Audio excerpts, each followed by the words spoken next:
Hey, we're live. What's going on, everybody? I hope everyone's doing well out there in YouTube world. Thank you for joining us today.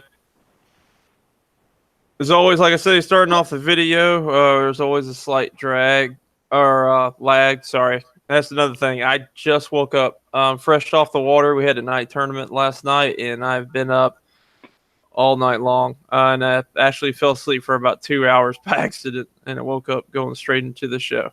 So that's where we're at on that. But you got me tonight. You got Alex. Alex, say hi. What's going on, everybody? 904 Fishing. I know we ain't seen 904 fishing in a while, and we got Bubba and Little Bubba, his co-star, with him tonight. He's all headsetted up, ready to go. I see that. So I guess first things first. What you guys been up to fishing wise? Well, myself, I hadn't done a whole heck of a lot. Nowhere near as much as I wanted to. Hey, what's up, Rusty B? Good to see you, man. I've been working like 6 days a week, 10, 12 hours a day. But been doing a little bit of creek fishing here and there, a little bit of pond hopping. You know, got to get in pond hopping. But that's about it for me. Yeah, I've been doing mostly saltwater fishing as per normal, but took a break from shore fishing last weekend. Went out on the kayak, hit up Simpsons Creek. Tried only artificial all day. It was a rough day. 6.5 hours, no bite. So I've definitely got to dial in that. But from what I hear from other people, that was a rough weekend overall. Went out today for 45 minutes. Got a couple swipes on a weightless trick worm. Other than that, nothing else. Yeah, if you guys didn't see that video, Alex is now taking rod donations since something. Since he had some malfunction, he had some rod malfunctions. Yeah. Tensions were a little high after being in the sun for 5.5 hours. That was about the time that happened. And I said, if one more thing happens, I'm going to snap this rod. And I hooked the weeds, and that was it. We're going back to the ramp. You're a man of your word, at least. Yeah, your buddy kind of looked over in disbelief, and you just, yep, I did that. Looking back, I really regret that because that was a really nice rod, but, well, you got to live with the choices you make, right? Right, and you could have had a Bubba fix it for you. Hey, they're not pretty, but they hold up. Yeah, how many times has that Enigma been fixed? Only twice, I think. I did it once. Only twice. Only twice. Kind of half butt, and then I did it right the second time, and it's held up ever since then. Now that's, it should never snap in the first place, but that's a whole nother story.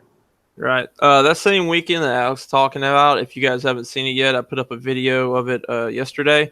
I tried to do some pond hopping myself. I went to a pond where I get my shad to feed the bass at my pond at, and I know there's bass in there because I've caught them in a cast net before, and they're actually pretty good size. Nothing there. So then I went to some ponds I was familiar with over by UPS on the west side, if you know where I'm talking about. Saw a bass about 2 pounds, threw a worm and a chatterbait in front of him. He just went on by, didn't pay no attention to it. So it was, Bubba said, I came home to the house and kicked the dogs. Poor old pond bass that I got took all the abuse and went out there and caught some. So if you're curious of how the bass in my pond are doing, and you haven't seen that video yet, that's kind of a sneak peek. You can go over there and see that.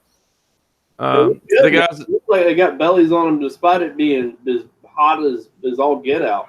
We had a really good bluegill spawn. I guess they spawned like the fall of last year, so that kind of carried them over. And now this spawn is picked up. So there's like bluegill ranging anywhere from 1.5 inches to that potato chip size, like 3 inches, which is perfect for them all around the pond. And it's keeping their bellies on them. They keep their wolf packing their way around doing laps around the pond, just chasing them down every day. I don't know if there's any out offshore in deep structure. I think that's probably where some of the bigger ones are at. But we're going to find out. I'm going to get some shiners and this time to do a checkup, see how they're doing, take some pictures, take some measurements. I got one bass now. I can recognize him by his spots on the side. I call him number 4. Because he has a big number 4 on the side right in the middle, like a NASCAR. Hey, there's talk about that. There's a little green anola out here, a little lizard just running around with a bobtail, lost the tail. He's somewhere hanging out on here. I haven't named him yet, but get out of the house, go fish. What's up, dude? Alex, that's who you need to hook up with for saltwater stuff there. I was just saying that in the chat. I've been watching some of his videos and I've been looking at them. I'm trying to absorb as much as I can, but like Dinsmore was saying, you know, if you guys saw my last video, I definitely need to brush up and be a little more patient and calm when I'm going out artificial fishing on the inshore. Yeah, get a little more experience. And also get rid of those damn stainless steel beaded tourist rigs. Yeah, those weren't even mine. That was Nick. That was the Nick cam. That was my buddy. I was only throwing artificial. I never touched shrimp or mullet or nothing like that. You did touch the mullet because you threw it back, and that's good bait. I don't know if you knew that or not. Oh my god. Oh, God. Comments, guys. Somebody busted them in the comments. Everybody was busting me in the comments. If I had $1 for every time someone in the title of the video was only artificial day fishing, everyone was like, "Oh, you need to use mullet or shrimp or mud minnows or da da da da da." And I'm like, guys, if I could just direct your attention to the title of the video. Well, don't put too much stock in it. That's, you can't put too much on comments, man. That's fine. I always get the opposite on all my saltwater fishing videos. I'll be using mud minnows or shrimp or something. They're always like, "How come you never use artificial lures? How come you never use artificial lures?" Like, because I'm fishing for groceries. I'm not out here for sport. I'm trying to get something to bring home to eat. Well, it's the opposite between freshwater and saltwater for us. It's if we're fishing saltwater, that's for dinner, and it's gonna be live bait. What's up? Yeah. Fishing. What's going on, man? Yeah, team hooking them fishing. Good to see you, man. Thanks for joining us, everybody. Thanks everybody for joining us tonight. Get over there in the chat. We love having it. We are interactive. You know, we just feed off of y'all's questions and comments, and that's what keeps the show rolling. We used to have kind of a format we follow by, but it seems here lately we've been doing better, just kind of shooting off the cuff. You know, just talking on the fly. I guess I'll go into my story. Alex and Bubba were getting a kick out of it earlier. If you're just joining us, like I said, I fished a all-night tournament last night. It went from 7 p.m. to 7 a.m. I will have a video coming out on that. Even though I only caught one fish in the dark, in the actual dark. So the other ones it seemed like all of our bites came from 8:30 till 10 o'clock at night. That's when we got all of our bites. And then that was pretty much for the whole field of boats. After 10 o'clock, it just shut down until the sun came back up in the morning. It was crazy. Even with the full moon, you'd think that would bring them out, but my shoulder hurt so bad from just chunking and winding a toad all night long, for just 10 hours, just throwing. The reason I said 10 hours instead of 12 is because me and Timmy accidentally fell asleep for 2 hours and drifted out in the lake. We went to stretch our backs out on the boat, and we ended up just passing out. I guess we didn't get to our Monster Energy drink soon enough. Is the only thing I can think of. It sounds romantic, guys. But if you don't believe in karma, I would say I'm starting to be a believer in karma, because let me tell you, we all blasted off. We were the last boat to go out. Everybody went to the one in the lake. Well, me and Tim said, screw that. We're not going to fish in the crowd, and we're going to go over here on this side. We've probably been fishing about 20 minutes. I get a phone call from one of the other boaters asking if I have tools on my boat. And Bubba knows me. Yes, I definitely have tools on my boat. Guys, go to Walmart, buy a $14 tool kit. They're cheap. It may be made out of Chinesium, but it'll get you at least back to the boat ramp, all right? So keep a toolbox, like either, in your boat if you're a boat owner. It'll save your butt a lot. Anyway, yes, I got a toolbox. We stopped what we were doing. We stopped fishing, went all the way to the other end of the lake. Gave them my tools. So, by the way, if you're wondering what happened to their boat, it just wouldn't go into gear. The linkage was loose. Let them have my toolbox. Went back to fishing. Probably been fishing about 20 minutes, and I hooked a 5-pounder. We started catching fish.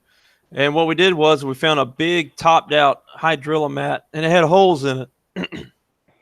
Sorry about that. I'm fine. Sometimes you got to wet your whistle. And it had holes in it. We were throwing a toad over the top. And I caught a 14.5 was the first fish. I was just happy to catch that. And then the next one was that 5-pounder. And as soon as I set the hook, she come flying, shooting straight out of the water like a rocket. Mouth closed, everything, just like a harpoon. And I didn't know what the hell was going on. I just knew it was a good one. And we got her in. And then later that night, about, like I said, about 10 o'clock, I caught one more. That was 13 and a half inches long. And that was the end of it. I couldn't get a bite. I lost, had a bigger fish in the morning, hit it. I think it was a gar, though, because I just let it sit there with it for a minute with the frog and set the hook, and there's nothing there. Tim, he caught a bass on one of his new iCast toads that he had, and then he caught his very first alligator, which was hilarious. If you guys haven't seen that, they're in Orange Lake right now. If you take a light and shine it, you'll see red eyes everywhere. There's baby alligators everywhere right now in the lakes. It's that time of year. They've all hatched. And Tim didn't see it, and he threw his frog, and a baby alligator grabbed his bait. He didn't know what he had until he got it up to the boat. He kept asking, he's like, what do I do? What do I do? I said, you grab him by the back of the head and unhook him. Well, he goes to put him on the carpet. I said, don't lay him down. I said, he'll get traction and be running all over the damn boat. So this alligator's sitting in the air, spinning around and around and around. And here's Tim, like, waiting for the right moment to grab me. He's like, man, I don't like this at all. And I said, you better be glad Bubba ain't here. He'd be giving you hell the whole time right now.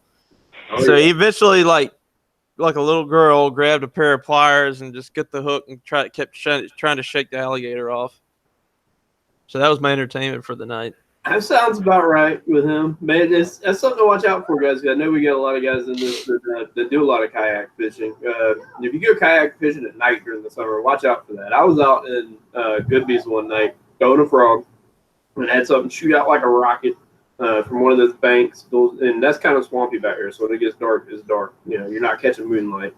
And, I set the hook on it, and I thought I got a monster. And it was about a 6-foot gator, and it was a brand new Lunker Hunt combat frog. My wife had literally brought home that night and given it to me.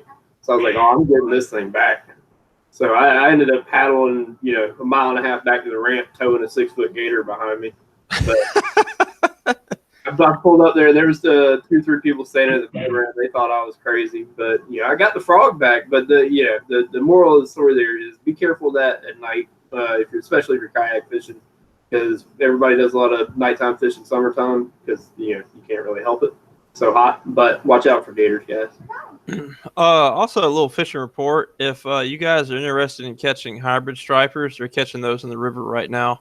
Using live shrimp underneath the cork. I'm probably gonna go do that Saturday with a friend, either Saturday or Sunday. This weekend coming up, I'm definitely going to see if I can go get my first hybrid striper. And if we do, there's gonna be turned into fish tacos, and hopefully I can make a video on that. That'd be nice. It's weird, because that's not usually a summertime thing, but they're in the same spot they always are. Well, it's all about the bait too. If the shrimp are here, then everything's going to be here eating them, I would think. Yep. Yeah, well, national selection and food chain. Normally, it's a wintertime thing because they're a colder water fish. We're at like the very southern edge of like their habitat where they'll unless it's stocked or the lake ones that we've got around Florida. But the ones that come actually in the river and spawn like that, and we're at like the southern end of it. So it's usually a wintertime thing. Whenever you see a bunch of boats parked up under 295 over there, that's what they're doing. And it'll be in the wintertime because they like cold water. Hey, Big O, what's going on, man? Good to have you join us tonight. Been a while.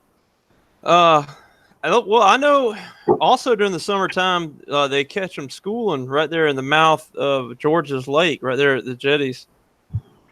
Oh, no, not George's Lake. God, we've been there so many times. I mean, Lake George. They'll catch them right there at what they call the jetties in Lake George. They'll catch them schooling there in the summertime, too. So, I don't know. Maybe hybrids are different than regular stripers. I know regular stripers do show up when it's wintertime. Yeah. I know they say there's stripers in Eagle Lake, but I ain't caught one out of there. Nope, I ain't caught much of nothing out of there. Big giant crappie. I can confirm that. There's some big giant specks in there. Yeah, there's a bunch of shad in there. All right. William Bryan said he went out gigging last night and he got some nice flounder. William, you care to share about what area you were gigging? I mean, you ain't got to be exact, but just say, Jacksonville, Jacks Beach, Nassau area. Big O's wanting to know, he says hybrid. He's like, mixed with what? What it is, Big O, is the state of Florida takes striped bass and white bass and they breed them together. You take a striper female and a white bass male, and it makes what they call here a sunshine bass or a hybrid striper.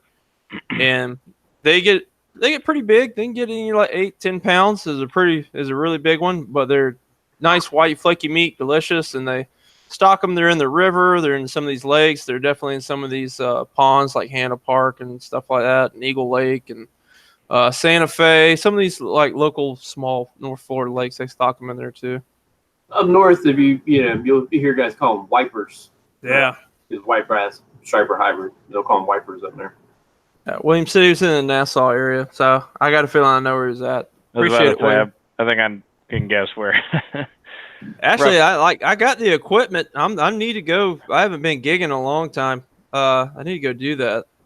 Oh, gigging's lots of fun. I went last year for the first time with a buddy of mine from when I used to work at Dick's Sporting Goods. He took me out. He finally talked me into it, and it was funny because he set me up in this little like 6-foot kayak, sit on top kayak, and he said, "All right, follow my canoe across the, where we're going." I said, "All right, sure." And I'm paddling across. It's pitch black. It's midnight. We got full moon, plenty of light, but things kept hitting my kayak, and I can without a doubt say that was one of the few times I've been legitimately scared on the water, just because the tide was going out. We were at an inlet. It was rough, but it was a good time, a lot of fun. It was crazy seeing the flounder, just sitting there. I've never experienced that before, so it was definitely a new experience.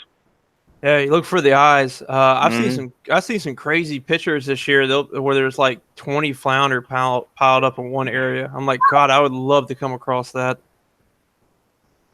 Yeah, stab once, get 4 flounder. That'd be great.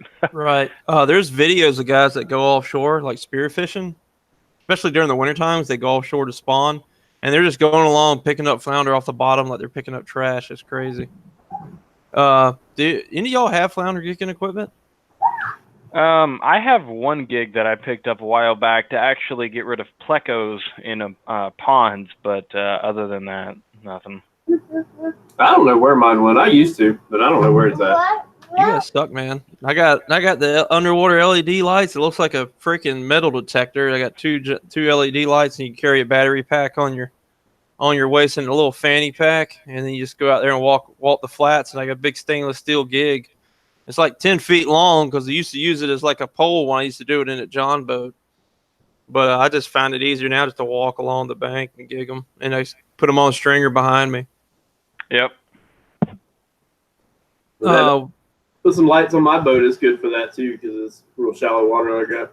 Yeah, your boat would be good for that. Like I said, or you could probably just get your kayak. I mean, take all your rods and stuff out, just have your gig and your light, and just kind of tow your kayak behind you. And as you catch fish, just put them in the kayak, and just use the kayak to get from sandbar to sandbar.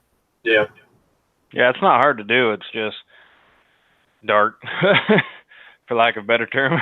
Yeah. Big O was talking about, how to fillet flounder. Yes, I do. Flounder, you kind of do a little different. At least I do. When you take the flounder, you lay him down. So you got the flat part of the flounder, and you fillet right down the middle. Big O, you go put a line right down the middle, and then you fillet out on each side. So you actually end up with 4 fillets, and you do the same thing front and back. Yep. And, of course, the side that they're darker on, there's going to be more meat than the side that the white's on. And you got right and left-handed flounder. Did you know that, Alex? That's a new one, actually. I did not know that. Right. If you look, how they got their eyes on one side of their head? Right. Sometimes they'll both be on the right side, and sometimes they'll both be on the left side. It just depends on what side, if he was right or left finned, which way they rotate. Yeah, no, that's definitely a new one. I have not heard of that. Yep. Now you do. No one's half the battle. There you go. G.I. Joe. That's right. Getting everybody up in here. Yeah, guys, get out there and go get them flounder. It's they're here. They're shallow. It's summertime, so it's perfect to get out there get out there at night and do it. Just like I was doing night fishing, so you can do it when it's cool. I recommend do it on the incoming tide because that's when the water is going to be the cleanest. especially if you're like us and you're near a river or estuary. That way, all the clean ocean water is coming in. You can see them better. Yeah, it makes a heck of a lot. I mean, that is super important. That like I would never do it unless it was on like an incoming tide, because it is so much harder to see whenever you're doing it. Unless it's been the wind's been right and the water in general is clear. But yeah, incoming tide is huge for that. Yeah, and definitely bring your bug spray. Oh yeah, for sure. Sand nets. Lots of bug spray. Bring your dryer sheets. If you got a thermocell, I found out last night that thing works amazing once it gets going, but click it on like an hour in advance. If you don't know what a thermocell is, guys, it's like a little propane heater thing, and you put a cartridge that when it cooks it and it puts this vapor in the air or whatever, and apparently they don't like it because Timmy was getting his ass eat up in the back of the boat, and I was pretty comfortable. It's like a handheld or like a pocket-sized clip-on version of you see like the big propane heater deals that people put in their backyards like that. It's like the mobile version of that, and they're a lot more affordable now than they used to be. When they first came out, they were ridiculously expensive, but still worth it in some cases. But now they're a lot cheaper than what they used to be, for sure. Right, or you could go old school and go get you one of those citronella tiki torches and use the light of the tiki torch to gig at the same time if you really want to be creative. Alex, I'm kidding because I can see Alex thinking about actually doing that. Well, I mean, it would work. That's all I'm saying. You have some damn good eyes. Yeah, I don't know if that's enough light. Yeah. Yeah. Even Team Hook'em Fishing is saying incoming tide has been key for reds and flounder. Yeah. More bait fish flowing in, the better the chance. Yeah, definitely. You know what? Thank you, Robert Harris. I really appreciate it, man. If you got, that's really awesome of you. And plus, you're the first person ever to use the super chat. That's so cool. We got it first. Robert's first. He popped the cherry. Way to go, Robert. Way to go, Robert. Hey, what was I going to say? Damn, Robert done got me sidetracked, dude. Stop his train of thought. I'm so happy. We talking about incoming tide and being the bait. Yeah. I know what I was going to say. Okay. You know what's really crazy is, and I think I've even connected this to saltwater, wind direction in Florida. I can tell you when it's going to be a good day and when it's going to be a day you might as well just stay at the house and cook out in the backyard. For some reason, south winds in Florida, the fishing is just terrible. I proved that last night. I guess it's when you get south winds, when the high pressure moves in, and south winds, you're not catching nothing. North winds, east winds, go fishing. It's going to be a good day. Especially if you got the winds following the tide. So, okay, you got east winds, right? Incoming tide is going to be the best. West winds, outgoing tide is going to be the best. Over the years that I've been trying to keep a log of the weather and how that correlates with how good I did fishing, you'd be surprised just like how the wind makes a difference. And it has. Like last night, I only caught 3 fish. Timmy only caught 1 fish. And there's a lot of guys that went home, packed it up early last night because they didn't catch any. And we had a south wind last night. So I knew it was going to be hard going. It's funny you should say that because last weekend when my buddy Nick and I went out in the kayak, it was a south wind. I didn't even think about it until you just said that. But, yeah, we had a southern wind last weekend. Right. See? We were all here to learn from each other. It definitely there you go. Yep, it definitely plays a difference. So when you walk outside and you get to see, Old Glory and the Stars and Stripes, if she's blowing south, just turn around, go back inside the house. Go back inside the house and go watch some Dinsmore outdoor videos. That's the weirdest way I've ever heard anyone pronounce 904 fishing. It's unusual. What? Where you see that at? Oh, okay. I see you smart ass. I see where you're going with that. But I got a speaking of the Stars and Stripes, I don't know if you guys have seen it. I put a kayak mount on the very back of my kayak because every time I would fish out at Simpsons Creek or the Intercoastal in general, I kept having these jet skiers cut really close to my kayak, so I put a kayak mount or a rod mount on the very, very back. Well, leave him alone. He's just a boy. Sorry, we got child abuse going on here on YouTube. Got it. Taking that. Go to school. He's teaching them young, damn it.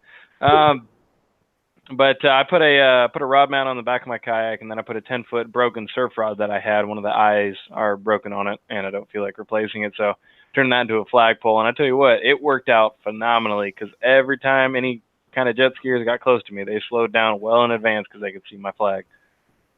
Really? There's have times like that where I've been out in the wide open and they still don't give a damn.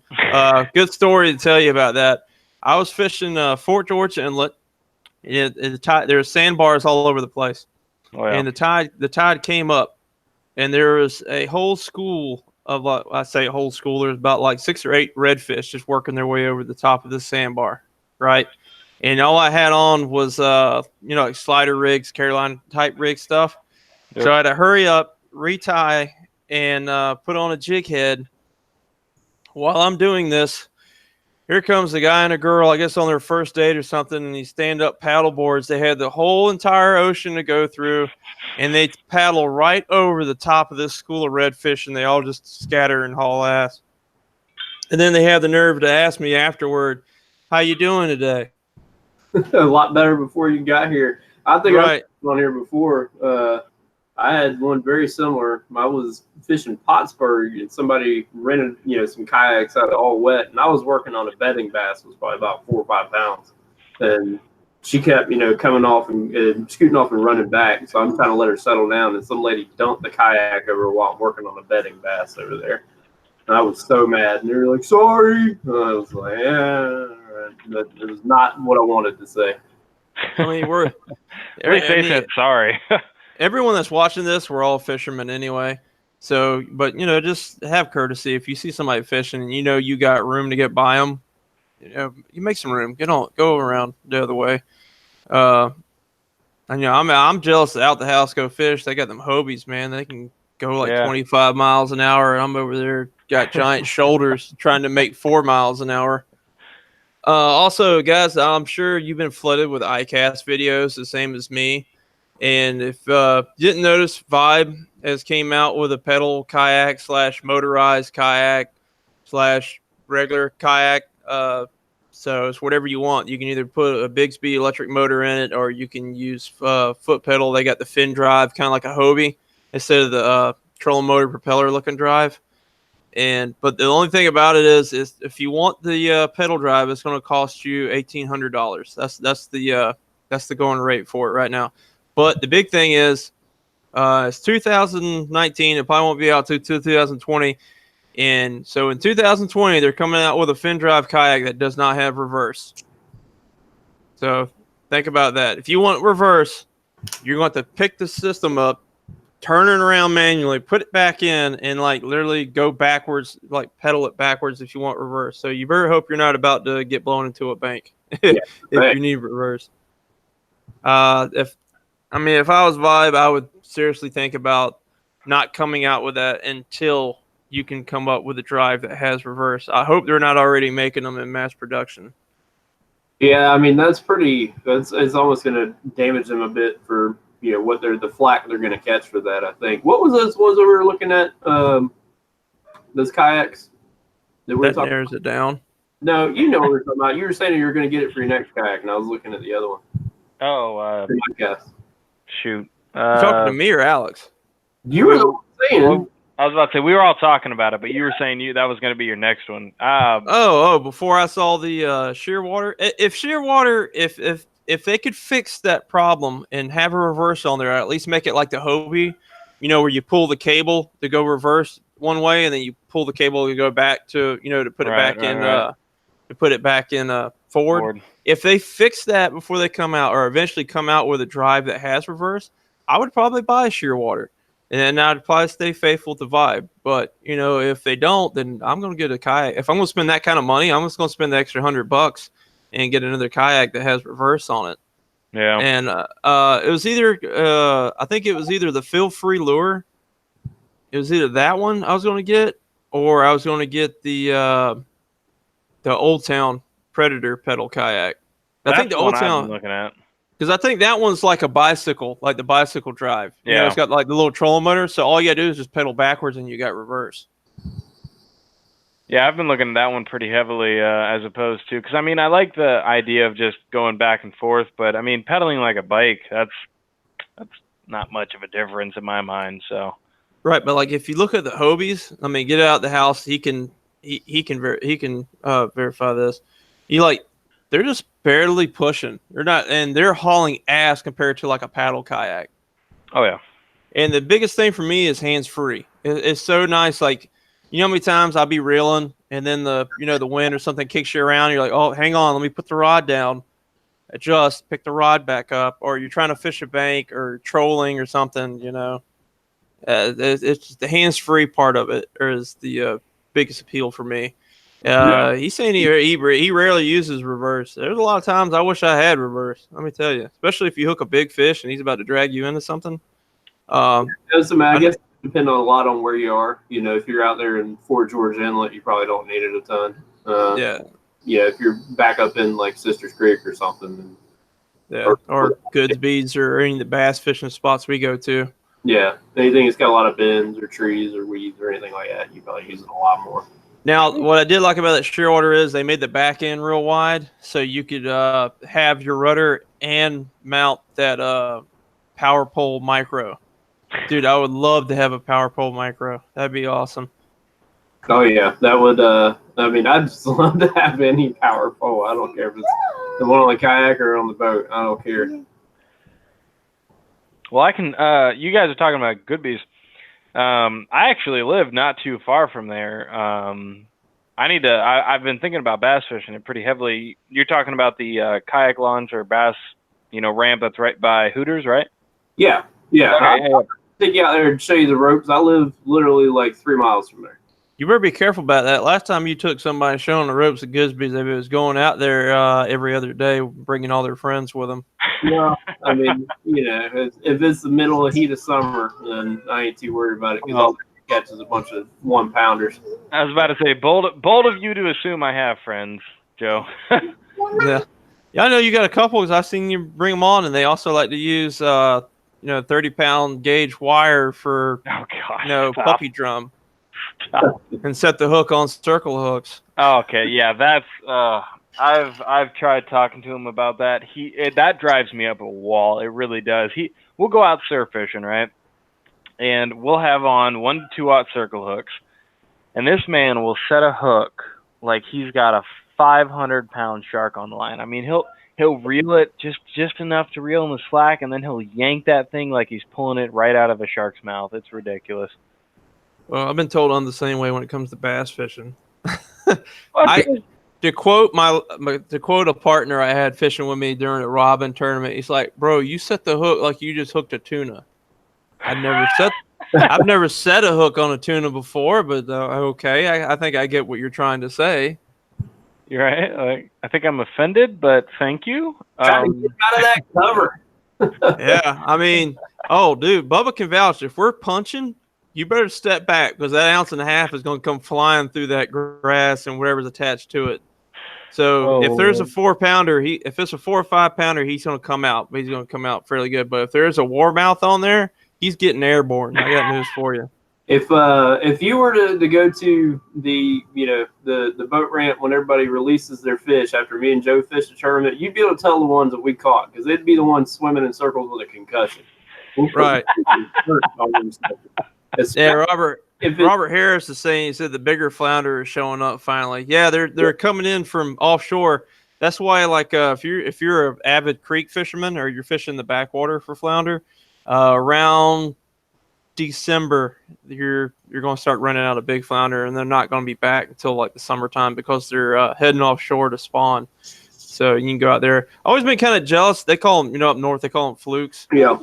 But you'll see them take those big bucktails, and they'll sit in those kayaks, and they'll just drift. They'll be just off the beach or wherever, and they'll just drift, and they'll be popping them, and they'll be catching those big old flounder up there. And they'll look at it and be like, "Oh, it's only an 18-incher," and they'll throw him back. I'm like, "What the hell?" Only. What are you doing? Now that's something like, Florida's coming out with all these crazy regulations. They're wanting to change stuff again. Like they're wanting to go to up here in our section in Northeast Florida. They're wanting to go to only 1 redfish allowed. They're wanting to go change the trout fishing numbers, I think, back to 5. and get rid of the 20-inch trout. Like they all have to be within 15 to 20. They're changing all this stuff. To me, they need to change flounder because flounder get targeted for gigging. They get targeted, and they got commercial gigging boats now, like the fan boats. They take people out. They get a lot of pressure. Flounder needs to go up from 12 inches to 15 inches. I mean, you can get mad at me if you want, but I personally will not keep a 12-inch flounder because by the time you fillet it, you can see right through the fillet. They're too small. They need to be the size limit needs to be 15 inches. Yeah, it's not worth keeping. I mean, and they go out and survey, and that's how they pull their numbers on everything. But my own personal survey, we're not hurting for redfish. No, not in our area. I don't know where they keep coming up with this hurting for redfish because that or every YouTuber and all over Florida is that damn good of a red fisherman because so. I mean, I've seen them tear them up. I mean, except me. If you guys have seen my last video, except me. Yeah, get out of the house. He said he keeps them at 14 inches.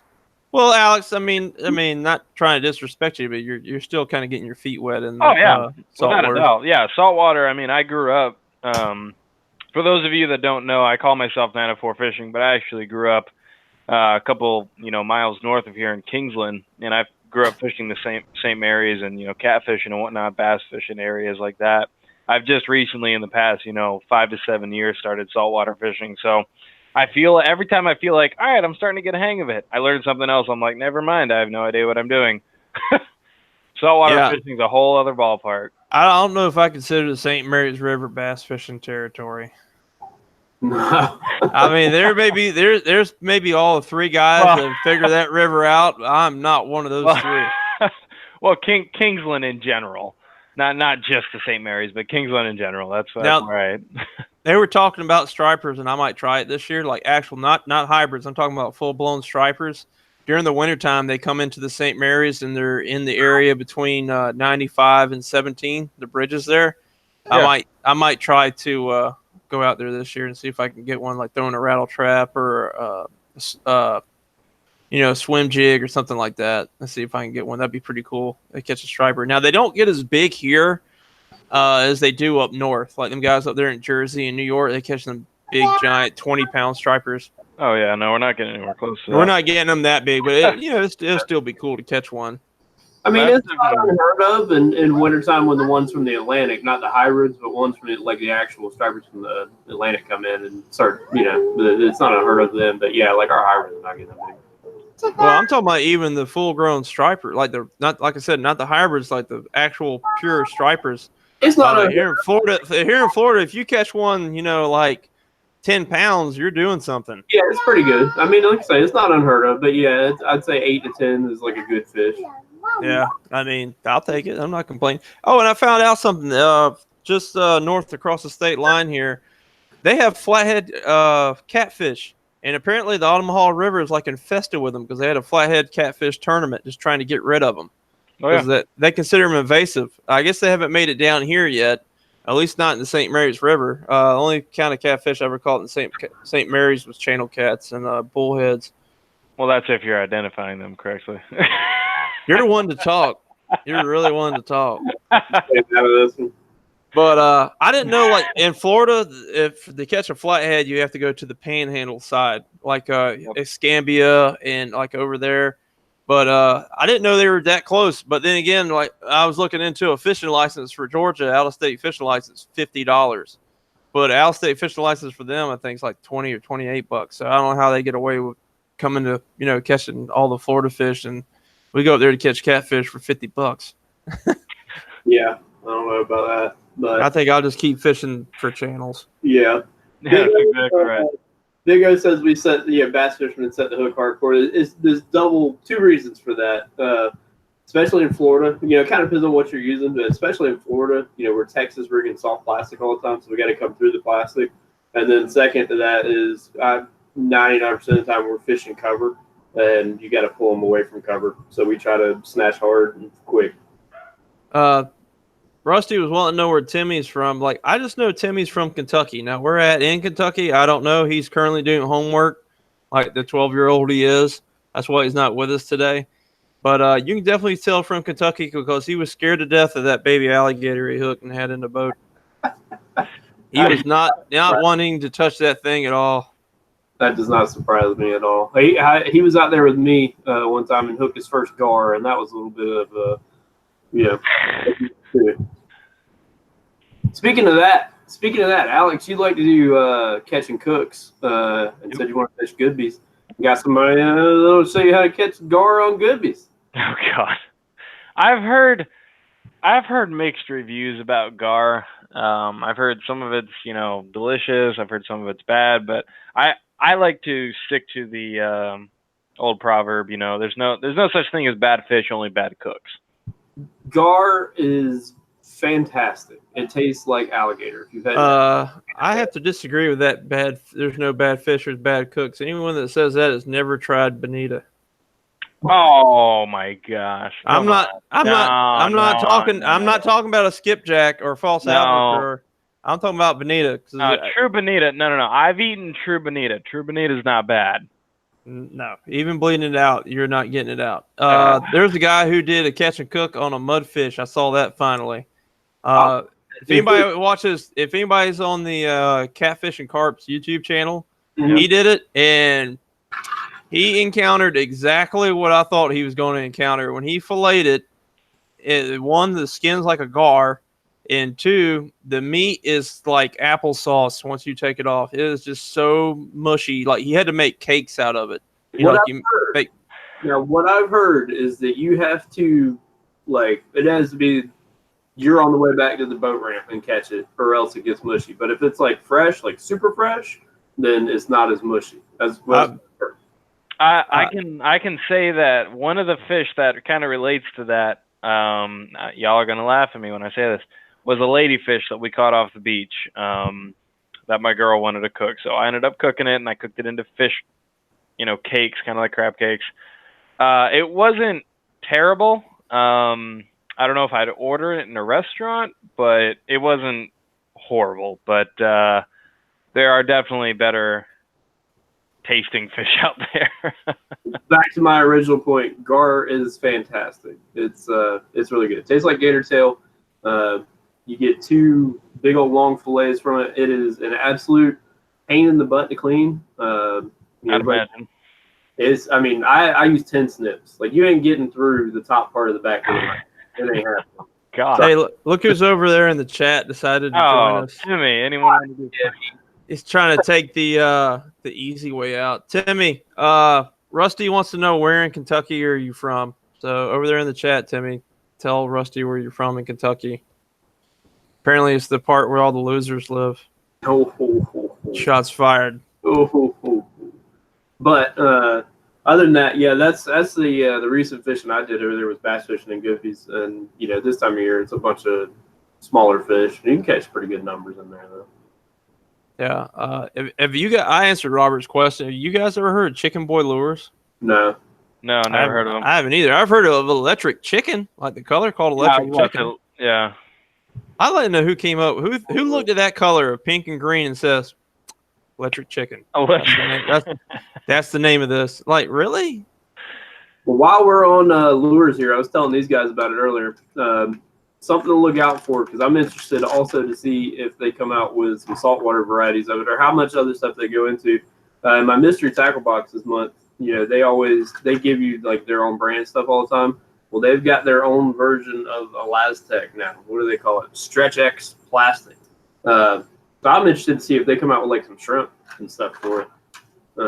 Because Z-Man's got the shrimp, and I like them because they don't tear up anywhere near as much. Oh, Tim got me. I saw it, Alex. I saw it. Oh God. Nice. Damn. Yeah. I could say something about his dog and pillows and video cameras, but I'm not going there. This is a family show. Uh-oh. Oh, really? What the hell? Oh my God, we're getting way off topic. But you said I have the razor shads that Z-Man makes, and I used to use them as chatterbait trailers. Mm-hmm. I'm not really a fan, man. Because there's some reason the tail breaks off real easy. I can lose the tails. So, but when you go to change that thing on that jackhammer with those wire hooks on there, it is a pain in the ass to get that thing off. Sorry. And that's why I like the shrimp for saltwater, because it sticks on a jig head a whole lot better. All their other stuff I don't really like, honestly, other than the chatterbait, but all their soft plastic stuff. But I like the shrimp. Good stuff. Yeah, I'll just stick with gulp when it comes to saltwater. I mean, and I like Alex's. What Alex did, I'm gonna start doing that. Oh. The gulp container, just keeping like all your soft plastics in it. Just let them marinate in that stuff. Yeah. Yeah, Rick, come on, man. It cuts down on all kinds of stuff. Everything. Well, I only got one gulp container. Like all the other gulp stuff I got, it's like in the little bags, like the little Ziploc bags. I've had the same gulp container for like 8 months, and every time I buy a soft plastic bag of gulps, I just dump it in that same. I was about to say, right in that container. That's all you need to do. Yeah, I'm hellbound. I'm going to do this, and I'm going to do. I need to do it this year. I am hellbound to catch a redfish on a gulp eel. That's what I got in my containers. Because every redfish that I've cleaned that came from a creek has always had eels in their stomach. So you would think that would kill them. I mean, if they're in there eating eels, you think that would work great. Yeah, Get Out of the House says gulp ripple mullet. I use the swimming mullet. I think the ripple mullet is the one with the paddle tail. Is that right? Get Out the House is the ripple mullet the one that's got like the paddle tail? Yeah. Yeah, I use the swimming mullet with a curl tail. And I only use 2 colors. I use chartreuse or white. That's what they seem to like. Alex, what'd you go get? Hang on, you're talking about eels. I picked this up not long ago. Is this what you were talking about? Similar kind of eel? Kind of, but it's like it doesn't have the hooks pre-rigged in it. It's a gulp. Yeah. It's a gulp eel. It's just it's the same shape. This is a I want to say a power bait. I think they call them sand eels. Gulp sand eels. Yeah, I don't know. I picked this up. I picked 3 of them up for way too much that I'm more than I'm prouder to admit. That's fine. I'm still waiting on the snakes to get used other than in your bathtub. All right, calm down. And okay, so funny story about that real quick, you guys. If you guys haven't seen it, I shot a video where I bought some topwater snake lures and I demoed them in my bathtubs. And I showed the action and whatnot. It was pretty cool. But what ended up happening was the snake lures got caught in my shower curtain and I couldn't see them when I closed it. Stop, hang on. So I didn't know that the lures were there. So the lures were just kind of hanging on the shower curtain with the treble hook still on them and everything, and I didn't know they were there. And my cat ended up getting hooked. I didn't know that. Yeah, my cat ended up getting hooked. Poor girl. She got hooked through the fat of like her paw and then the fat of her belly. So no serious injuries, thank God. But we came home to find her like kind of clawed hooked to herself. Basically, we had to take her to the emergency vet. That was $400. I wasn't expecting to spend, so I had to cut the hooks on that. But now she's my little catfish. But oh my God! So now I have a rule of no hooks in the house. I'm only allowed to have it on the back porch. But that being said, I do plan on taking that out at some point. Next early spring kind of area when the topwater, or at least when I throw topwater. Topwater is perfect right now, man. You should be throwing topwater right now. Really, right now? I see. I'm not a topwater guy. I've thrown predominantly, bottom baits, whether it be, a Texas red craw or worm or something like that. So I don't throw topwater. Really? Because that 5-pounder I caught doesn't prove that they're biting topwater. That I caught on a toad. Summertime topwater, dude. Summertime is bass fishing. Yeah, absolutely. I'd have never guessed that in a million years. It is. Yep. What's that? Yeah, they'll pretty much bite it until what would be your water temp cutoff for throwing topwater, Bubba? Gosh, it's got to be up near 90, honestly. No. I'm talking about like cold wise, like when it starts coming back down. Where do you stop? I'll still even try it in January. I've caught fish on it, but I mean it's got to be 60s before it starts getting real bad. If I can try this. There you go, guys. There's the bass that I caught last night. If you're on my Instagram, or I think I put it up on Facebook too, you'll be able to see these pictures. So go, if you're on Instagram, look for Bubba Outdoors on Instagram, and you get to see all this stuff before the videos come out. But that's my 5-pounder I caught on the toad last night, and she's quite a toad herself. And if you're wondering, yes, she's still out there swimming around, doing her thing. That's kind of one of the things I like about bass fishing. If you are I have nothing against people keeping bass to eat. When I was a kid growing up, it was going to the box as soon as we got it in the boat. When I was a kid, with my dad, that's we were poor folks, and we ate whatever we killed hunting or caught fishing. But nowadays, if I do keep a bass, it's what they call the runts, like anywhere from like 12 to 14 inches. Though there's so many of those, like especially in Georgia's Lake, somebody really needs to take some out in Georgia's Lake. Those are the ones you need to take out. The big girls like that, the big females, the spawners, let them go so they can make more big females and spawners. They're the main key to it. Them little buck males, there's 20 million of them. You take those out. Yeah. So you get a couple general rules of thumb for like heat of summer dog days fishing, Alex. Top water early, deep late, or heavy cover. Like if you want to get some punching done, stuff like that, this time of year, you want to get top water done this time of year. And then if you want to do like deep ledge fishing, that's also this time of year. Huh. Robert's wanting to know when will we expect pompano back in jacks. There's some still out there, but they're the smaller ones. You're not really going to catch any of the big giant like 3-pounders like we were getting. September. So towards the end of September, they'll start coming back through here. And September, October, maybe even about starting November, they'll start going again. They're kind of like the tourist fish. When they go through when the weather is nice, like they're here during the spring and fall, working their way up, and they chase the sunshine. So right now we caught them on their way up north. So now they're all up north, probably around Virginia and stuff. If it gets fall, we'll start catching them heading back down south to like Miami's, Fort Lauderdale, where all their preferred water temperature is at. Right. Yeah, one of the guys that's in the group of or that I'm a part of, that is in one of the groups that I'm a part of on Facebook, caught a pompano today, but he said he was out there for several hours and he only caught one pompano. So yeah, you'll catch the random. They're there, but not like they were a couple months ago. They're right. Not, you're not going to be catching them 2 at a time. Right, exactly. Yeah, you're not going to be double hooking them. You're not going to be nothing like that. If you want the sizable ones, you got to wait. Yeah, right.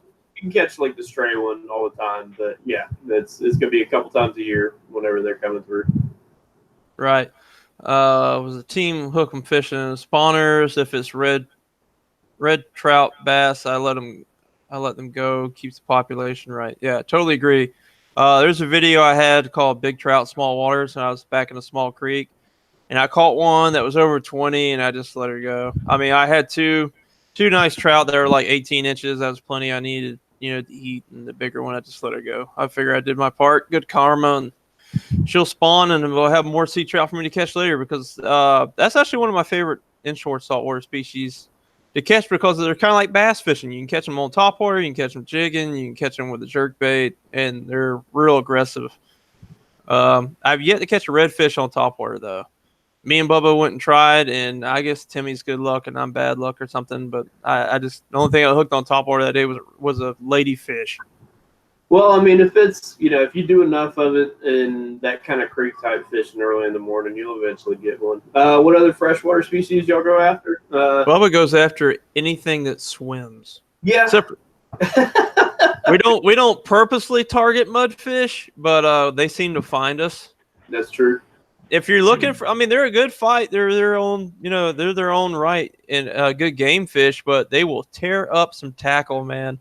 Between them spinning and their death rolls, and they go crazy. They're just a pain in the butt to get off of hooks when they eat. But Bubba fishes for gar. I could care less about gar.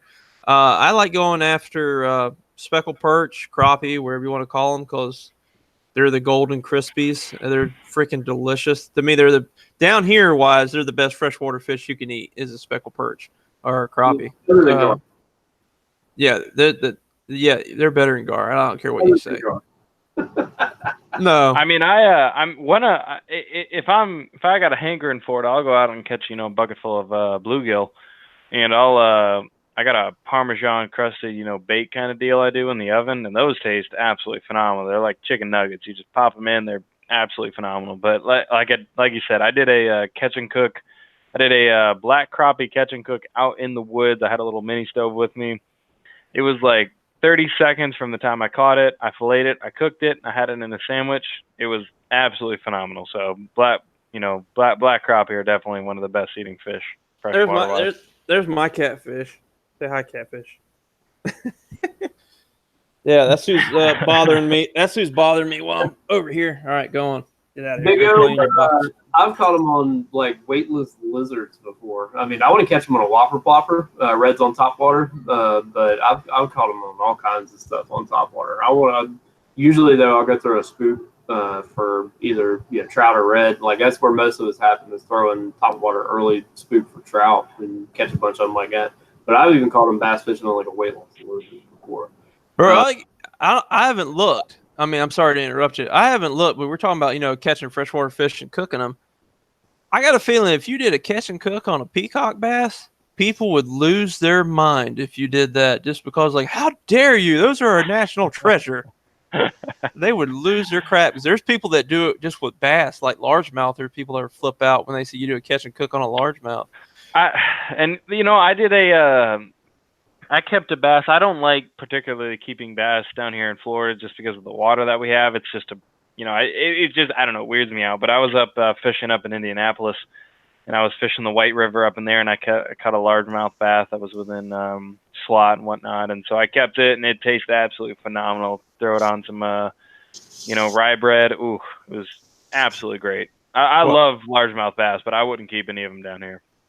If you're going to eat a largemouth here, I'd eat one out of the river or somewhere that had flowing, moving water, not a stagnant lake or pond. The meat would be so much cleaner. But we got 2 questions over in the chat. Big O says, when are you guys going to come after some peacock bass? I guess when Robert Harris funds the trip. We got like $2 so far in the pot to get us down there. So you guys keep it coming. We'll come on down. I don't know, man, but that's definitely a bucket list fish. I don't know, maybe the fall. I mean, I don't know what kind of excuse we're making. It's only 4 hours away. We can catch a peacock bass straight down 95. Right. I've actually been talking with a lot of friends of mine. We got a bunch of other trips that we got to make. I mean, there's so many trips that we want to do. What was it? That's probably what we'll do when it starts getting chilly up here. We'll do like the Pompano, and we'll go chase the sunshine, and we'll come down there and go catch some peacocks. Everything I've seen about catching peacocks, they go to canals and they use shiners. That's really all I know about peacock fishing. Yep. So we could do that. Like we could take the trucks and load up the kayaks. If Big O, if you know a canal where we can go catch peacocks, down there in South Florida, man, let us know and we'll meet up and we'll all do a big giant collaboration. Anybody else lives in South Florida that can put us on some peacocks and where we can mark that off the list, let us know. Get out of the house, go fish wants to know, do you think a peacock would do okay if someone brought one up this way? You would really have to prepare for that. You would have to have a big cooler, lots of aeration. And another thing, like if you guys watch, I need to do a video about this. When I get my shad, they have those live well pumps. Do not put the pump in the water. You need it outside of whatever container that you're using because that pump gets hot and it will heat up that water, and that's what kills your fish. So if you put it on the outside, it won't heat up the water. So get some additives like Stay Alive or keep, G Juice, the blue stuff you see like Bassmasters add in their live well. It puts the stress coat on and kind of chills them out. And then ice, oxygen, and live well additive. If you can do that and as soon as you catch it, put him in there and get him coming back up here to Jacksonville, it would probably make it. And then you'd have to acclimate it to wherever you're wanting to put it. If you put them outside, I don't see them making it here this far north, especially if we have a hard freeze like we did 2 winters ago when that ice storm came through. Yeah.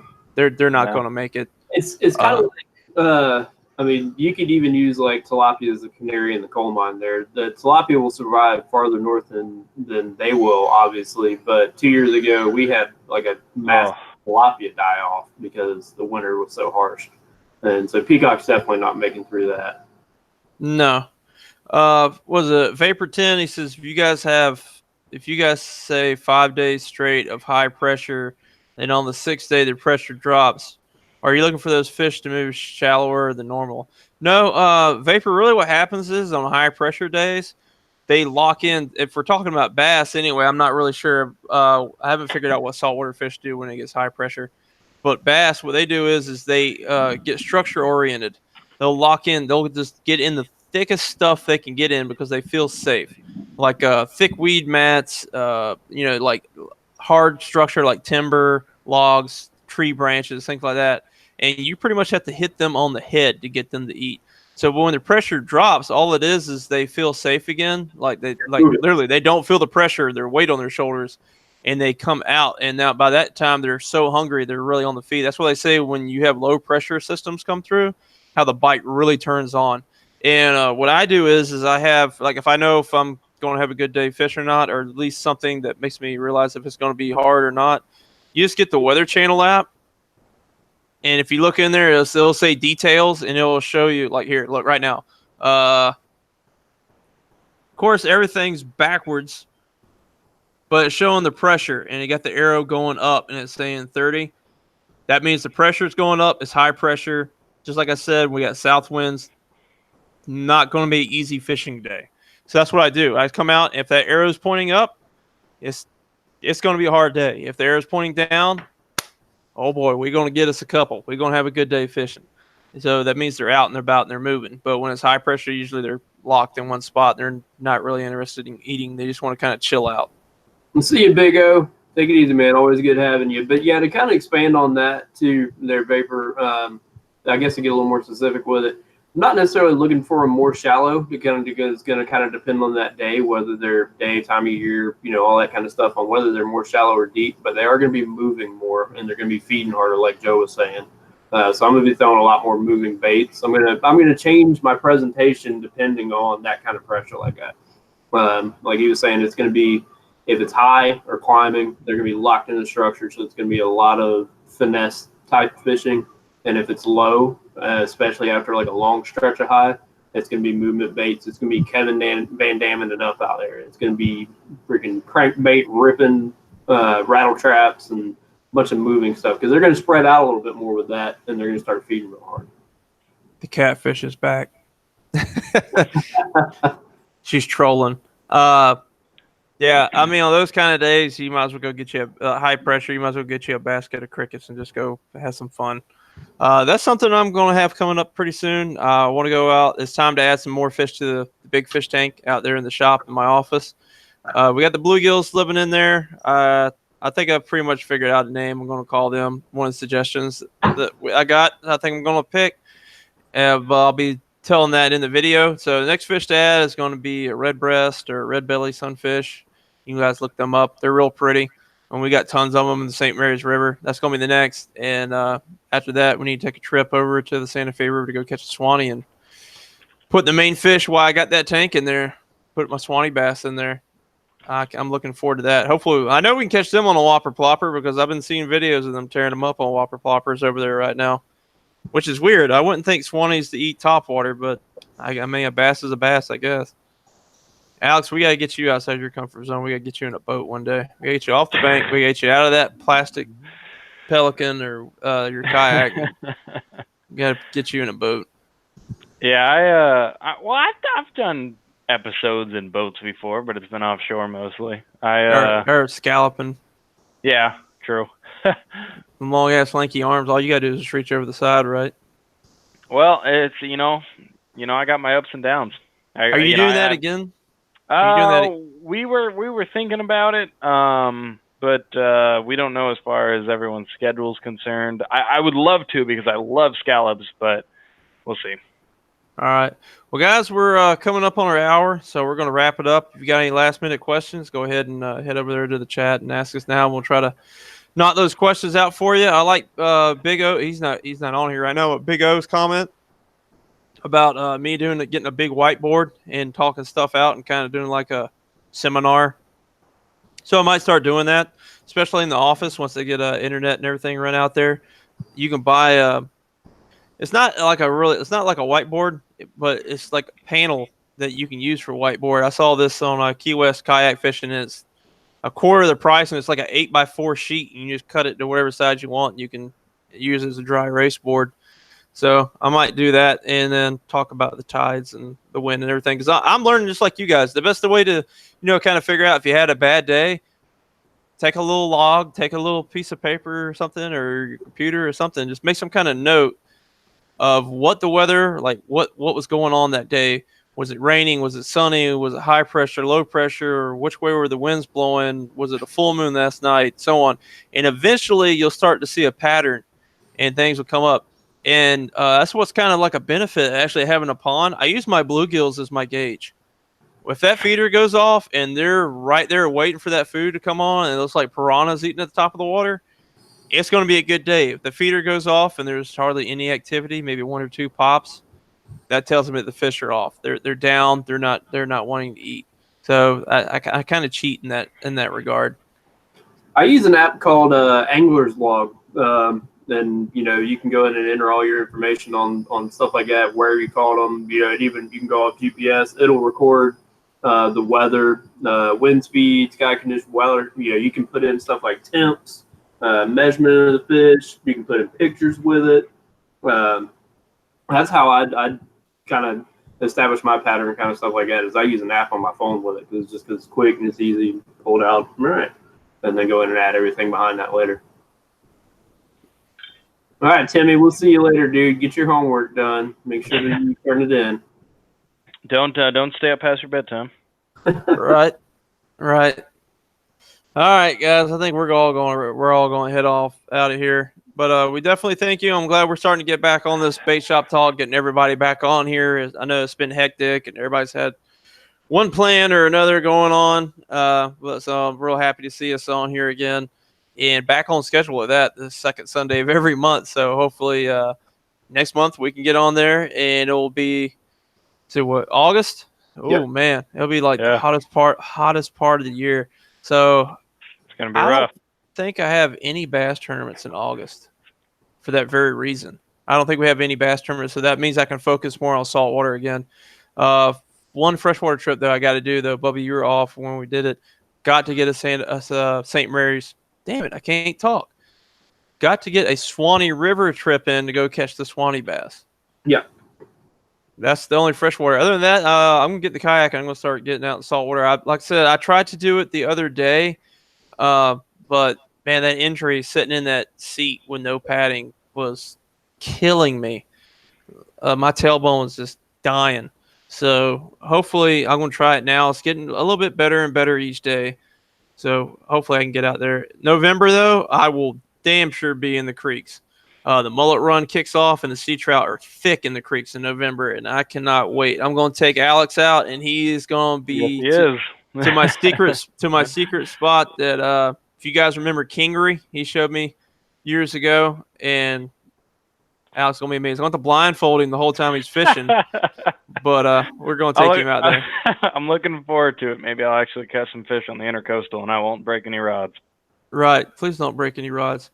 But I think my next outing is going to be at Get Out the House, Go Fish territory. I think I'm going to go to Fort George Inlet and go out there and do some fishing. I usually, in the past, I can do pretty good. And being that close to the ocean, you never know what you're going to get. You can get drum, reds, flounder, jacks, ladyfish. I've even seen a barracuda out there, believe it or not. Yeah, that'll make you think twice about dangling your foot over the water. I've seen one of them come by. Old Kingery. Huh? Speaking of that reminds me there. One of y'all said it earlier. I think it might have been Get Out the House, Go Fish, about a tarpon in the creek. Yep. I know you've been out there in my old stomping grounds. I grew up in Arlington, and when you put in a Lonnie Wern and go out in Mill Cove over there, you'll catch tarpon out there whenever they get in. Once you see them start pushing in, you can catch them out of Mill Cove out of there. I used to live right down the road from Lonnie Wern boat ramp, and we used to go out there and catch them. Yeah, they're also in Simpsons Creek, too. They'll get in there real thick this time of year. But also, Simpsons Creek, I found out there's some big sharks that go up in there, too. I had a 5-foot spinner shark take a mullet. And I knew it was a spinner shark because he came out of the water twice like a corkscrew there in Simpsons Creek. So keep that in mind if you hang fish over a stringer. I was about to say, that's mildly concerning. I did not know about that. Yep, he took had 2 mullet, had a dead one on the bottom and a live one floating on the cork, and he got both of them within 5 minutes and cut my line. I was definitely not set up for shark that day. But all right, guys, we're going to head on out of here. We thank every single one of y'all for joining us tonight and being interactive over there in the chat. We love hearing from you. We love hearing the feedback and answering questions and see what everybody else is out there catching right now. So we'll see you next one. I'm Joe with Dinsmore Outdoors, Alex from 904 Fishing, and Bubba with Bubba Outdoors. Thank you again, guys. We'll see you later and have a good night. Have a good one, everyone. See you.